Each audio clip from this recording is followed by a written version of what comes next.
کیا پرویز الہی عمران خان سے کھیل کھیل رہے ہیں؟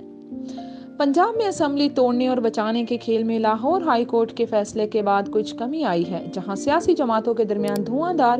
بیان کم ہوئے ہیں، وہیں سیاسی داؤ پیچ میں بھی پہلے جیسی تیزی نہیں رہی۔ پرویز الہی بہت ہنرمندی کے ساتھ اپنا عہدہ بچانے میں کامیاب ہو گئے ہیں اور بظاہر انہوں نے اسمبلی نہ توڑنے کا سارا بوجھ عدالت پر ڈال دیا ہے کہ میں تو اسمبلی توڑنا چاہتا تھا، لیکن پہلے اپوزیشن اور گورنر نے ایسا نہیں کرنے دیا اور اب عدالت مجھے روک رہی ہے۔ فی الحال پی ٹی آئی نے اعلان کیا ہے کہ پرویز الہی اسمبلی سے اعتماد کا ووٹ لیں گے، لیکن کیا پی ٹی آئی کے پاس یہ ضمانت موجود ہے کہ وہ اس ووٹنگ سے بچنے کے لیے پرویز الہی کو کوئی نئی چال نہیں چلنے دیں گے؟ یا اس صورت میں پارٹی کا پلان کیا ہوگا اگر پرویز الہی پی ڈی ایم کی طرف سے امیدوار وزیر اعلیٰ بن جاتے ہیں؟ پرویز الہی کی اب تک کی سیاست سے یہی نظر آتا ہے کہ وہ عمران خان کے ساتھ کھیل کھیل رہے ہیں۔ عمران خان نے پرویز الہی کو وزارت اعلیٰ کی گھوڑی پر تو چڑھا دیا ہے، لیکن پرویز الہی ان کی مرضی سے اترنے پر تیار نہیں۔ عمران خان کے ساتھ وعدے وعید کر کے پرویز الہی وزیر اعلیٰ تو بن گئے، لیکن جب سے عمران خان نے 26 نومبر کو اسمبلی توڑنے کا اعلان کیا ہے،